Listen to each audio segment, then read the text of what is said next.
Bienvenidos a un nuevo podcast de SOGU.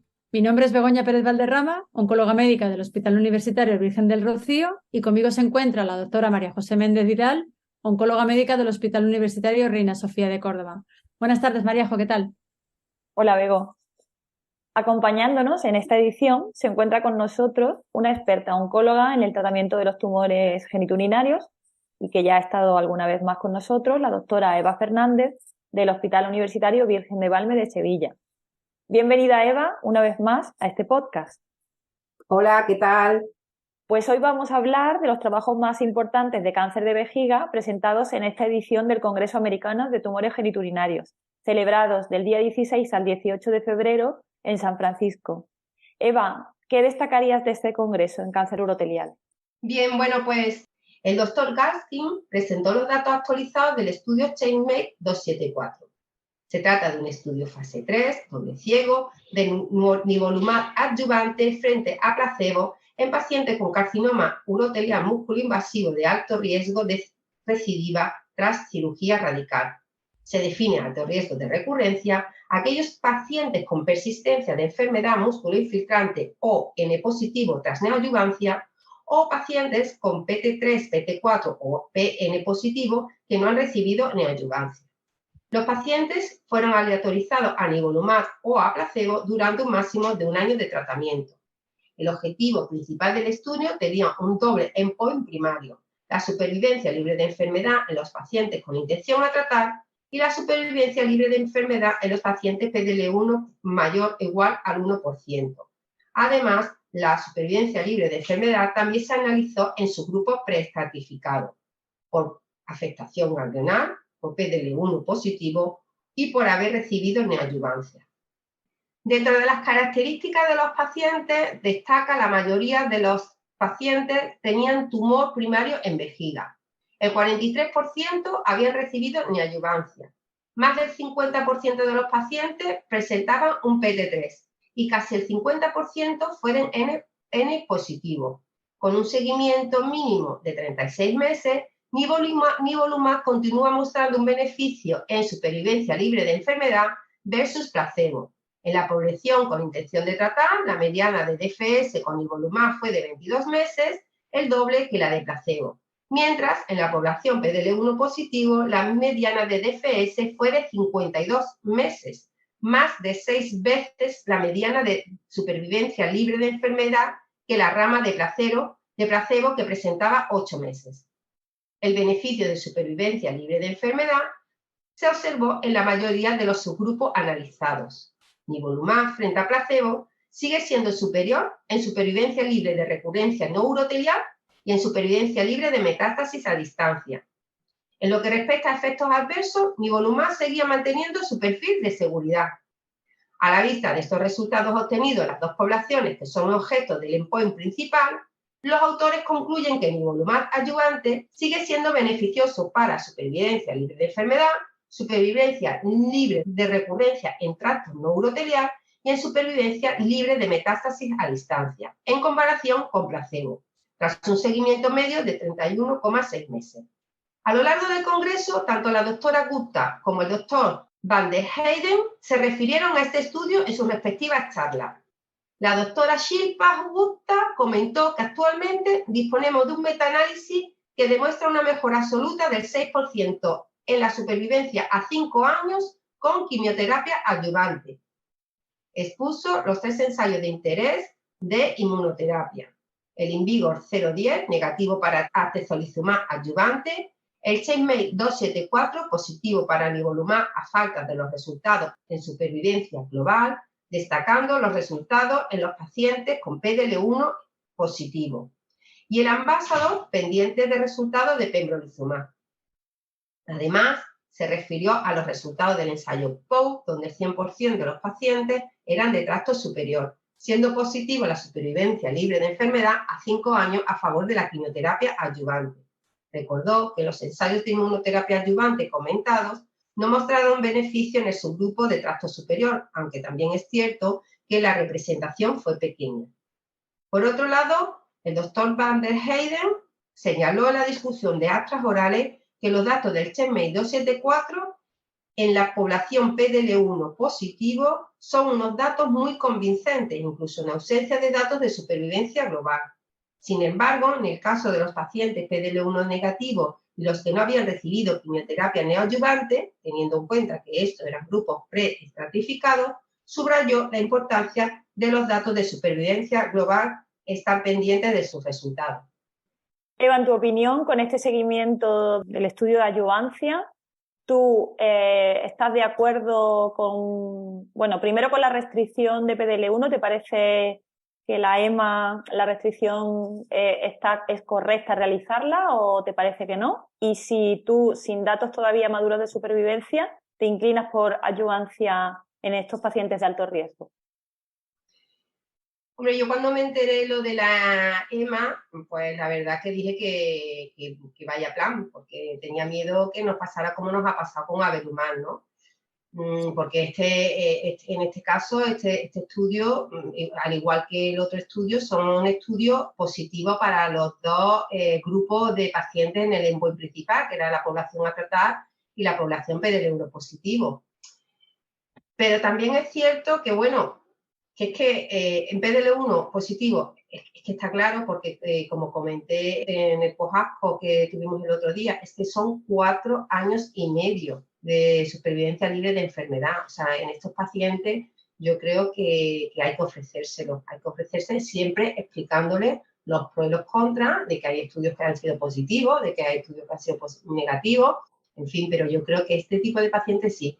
En el resto de la población a tratar es cierto que el estudio es positivo, pero las diferencias no son tan grandes. Por lo tanto, a lo mejor hay que esperar los resultados en supervivencia global. Por eso me imagino yo que la EMA habrá dicho, bueno, vamos en PDL1 positivo sí, y en los otros, pues bueno, vamos a ver un poco. Yo creo que a la vista de los resultados está claro que PDL1 seguro y bueno, hay que tener en cuenta que es un estudio positivo para los dos grupos, pero bueno, yo creo que la EMA es que no podía decir otra cosa ante los datos tan potentes en PDL1 positivo.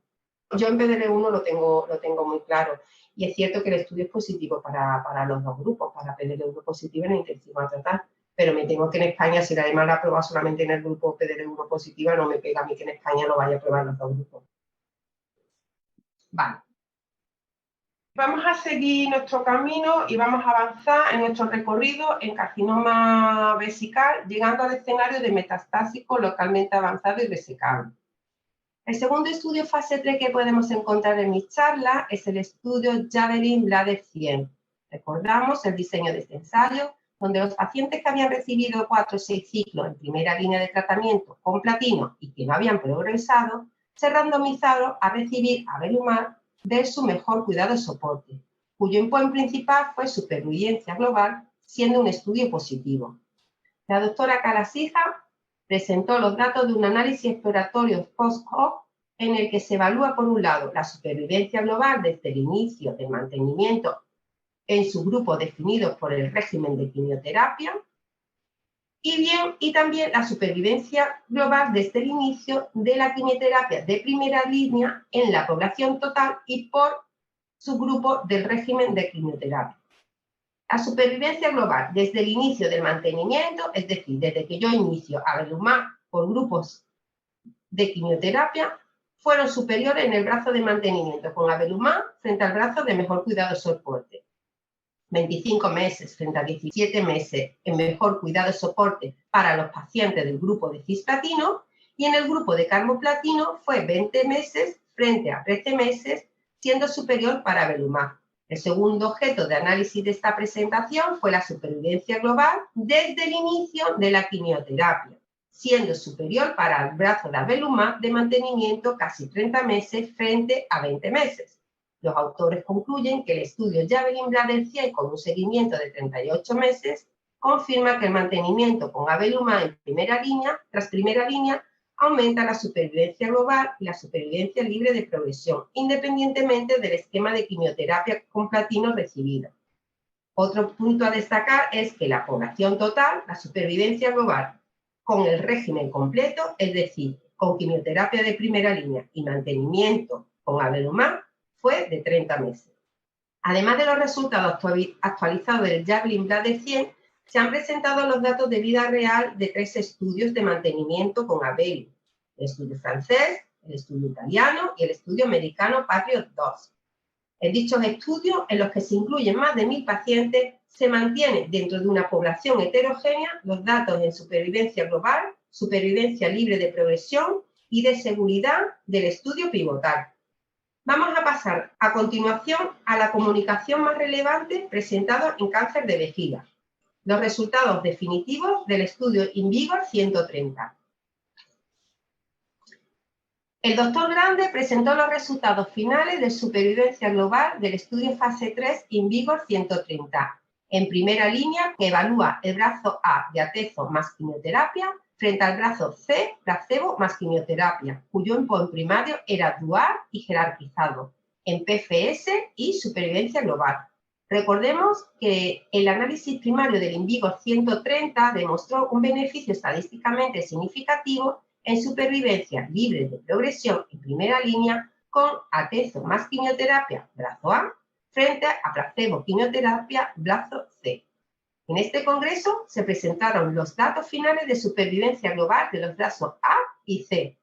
El endpoint principal fue doble: la supervivencia libre de progresión y supervivencia global, comparando brazo A frente a brazo C, y la supervivencia global comparando brazo B, que es inmunoterapia sola, frente al brazo C, que es quimioterapia sola, evaluado jerárquicamente. Tras 49 meses de seguimiento, en supervivencia global no hubo diferencias estadísticamente significativas entre los grupos de la población a tratar. El rango de control de enfermedad fue del 65% para el brazo A y del 60% en el brazo C. En este análisis final, los autores concluyen que la supervivencia global de atezo más quimioterapia frente a placebo más quimioterapia no alcanzó significación estadística en los pacientes con intención a tratar. En los datos exploratorios previos se observó que la supervivencia global con atezo más quimioterapia fue mayor cuando los pacientes recibieron cisplatino frente a carboplatino. No se observaron nuevas señales de seguridad. Además, se presentaron los resultados de supervivencia global que comparaba el brazo B de inmunoterapia sola frente al brazo C de quimioterapia sola por parte del doctor Bamias, siendo también un resultado negativo para supervivencia global. Solo destacar que el grupo de PDL1 positivo ANFIT para cisplatino presentó una hazard ratio de 0,56. Pues bueno, el InVigor negativo, ¿no? Que yo creo que ya se venía intuyendo, ¿no? Que el estudio iba a ser negativo, ya por fin resultados definitivos. Y también negativa la inmunomonoterapia, ¿no? Y esto un poco choca con la indicación que han ido dando las agencias de manera prematura a la indicación de inmunoterapia en primera línea, incluso en pacientes PDL1 positivos, porque aunque es verdad que este objetivo se queda meramente exploratorio, aún así la supervivencia es negativa, ¿no? Estadísticamente. Con lo cual, ¿tú crees que la FDA ya ha ido haciendo retiradas? Incluso Atezolizumab ha retirado voluntariamente la indicación en Estados Unidos. ¿Tú crees que la agencia europea cambiará alguna indicación de inmuno en primera línea? Hombre, yo creo que debería, porque también los resultados que aquí hemos comentado en InVigor 130, pero también tenemos el estudio Keynote 361, que también ha sido negativo para pembrolizumab. El CheckMate 901 ha sido negativo para la población PDL1 positivo, que se ha comunicado en prensa en mayo de 2022. En fin, ya tenemos muchos datos en que parece que la inmunoterapia en primera línea no tiene una solidez como para recomendarla y no tener una evidencia científica como para que ahora mismo estén guías, por lo que yo creo que la EMA lo va a revisar, en mi opinión. Que no solamente el InVigor, sino que ya son en otros estudios los que han apoyado el que no se utilice la inmunoterapia en primera línea en pacientes para cisplatino. ¿Y por qué crees que puede haber diferencia con otros tumores sólidos en los que la combinación de quimio-inmuno sí que ha demostrado beneficio en enfermedad avanzada y en tumores uroteliales de momento parece que no? ¿Cuál crees tú que puede ser un poco el motivo de todo esto? No lo sé, porque yo siempre he pensado y he sido muy crítica con nosotros mismos cuando decíamos inmunoterapia y parecía que era un poco igual que fuera un PD1 o un anti-PD1 que un anti-PDL1. Entonces yo decía, bueno, probablemente no sea lo mismo, ¿no? Pero bueno, la doctora Polo en su discusión, por ejemplo, hizo este comentario y es cierto, ¿no? Que a la vista de los resultados del estudio del Invigor 110 y el Keynote 361, pues parece que sí da un poco igual la combinación de quimio más PD1 versus quimio PDL1, porque los resultados de supervivencia global son más o menos parecidos, o sea que por ahí no va. Y por el tema de la quimioterapia utilizada, los estudios parecen que sí, el hecho de utilizar cisplatino, una vez más, parece que los pacientes pueden ir mejor, pero no es tampoco un dato que tengamos muchísima evidencia. Entonces, en vejiga, pues igual que no tenemos datos de biomarcadores predictivos como en otras patologías que ya quisiéramos estar en la situación que está el pulmón, por ejemplo, en vejiga no está saliendo los datos como esperamos. ¿El por qué? Pues el tiempo lo dirá, porque la verdad es que no está saliendo los resultados como en otros tumores sólidos. Y ya que has mencionado el tema del cisplatino y carboplatino, que una de las cosas que llama mucho la atención y que se ha discutido mucho acerca de esto, que el 75% de los pacientes fueran candidatos a cisplatino por criterios Galsky, pero que recibieran tan pocos, ¿no? Que no sé si era en torno a un 30 y tantos %, ¿no? Recibieron carbo pudiendo haber recibido cisplatino. ¿Y tú crees que eso ha podido influir también en este estudio, en los resultados de este estudio? Porque con Avelu de mantenimiento no parece que afecte, ¿no? A ver, yo es que quiero mucho al carboplatino, porque creo que es un régimen que, teniendo en cuenta el tipo de pacientes que tenemos en los pacientes ANFIT para cisplatino, la verdad que es una quimioterapia que se tolera bien y que obtenemos respuestas y sobre todo respuestas sintomáticas, que al fin y al cabo es lo que quiere. Entonces, yo personalmente, el carbogencitabina creo que es un esquema que hay que tenerlo en cuenta y no creo que el hecho de que hayan recibido más quimioterapia con carboplatino haya influenciado en el estudio. La tendencia parece que sí, el hecho de recibir cisplatino parece que es mejor, pero no creo que esa haya sido la clave para que el estudio haya sido negativo. No, porque en los otros estudios también han salido negativos. El único que estamos pendientes es el estudio NICE con Durva-Trame, que todavía estamos pendientes de resultados. Los otros prácticamente, la mayoría, tanto con Nivo en PDL1, con Keynote y Invigor y con Atezo, están saliendo los estudios negativos. O sea, no creo que sea, ya son 3 estudios, mucha casualidad va a ser porque haya una proporción mayor o menor de pacientes tratados con carboplatino. Yo creo que ahora mismo, hoy por hoy, es o sea, el mantenimiento es lo que está evidenciado hoy por hoy. O sea, el mundo, si tú me dices, ¿dónde pones la inmunoterapia en primera línea? En el mantenimiento.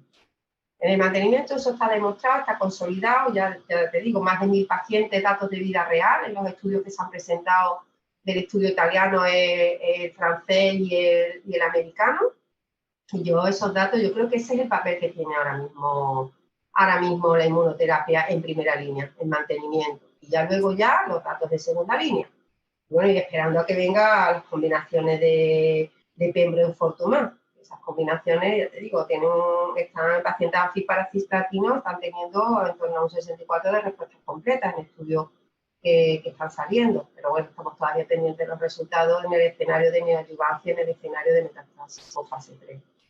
De todas maneras, yo creo que lo que está claro es que los criterios Galsky habría que rehacerlos, porque en el fondo no deja de ser un criterio subjetivo de una serie de oncólogos que hicieron una encuesta y de hecho se participaron la mitad de los que estaban previstos y al fin y al cabo yo creo que el Invigor una de las cosas que demuestra es que hay criterios diferentes entre oncólogos diferentes para considerar un paciente apto para CIS o no, ¿no? No todo es el aclaramiento de creatinina, no sabemos si el corte debe ser en 60 o no, muchos pensamos que no. Y hay una serie de criterios que no entran dentro de los criterios Galsky y que sin embargo te contraindican para utilizar cisplatino, ¿no? Entonces yo creo que Sí. una de las conclusiones que yo sacaría de aquí, ¿no? Que realmente se deberían rehacer los criterios. Sí, no, está claro. Está claro que eso hay que darle una vuelta. Bueno, pues yo creo que muchas gracias por tu resumen y bueno, pues un placer tenerte aquí con nosotras y nos despedimos hasta el siguiente podcast que será de cáncer renal. Muchas gracias. Gracias a vosotras. Un beso. Hasta luego. Adiós.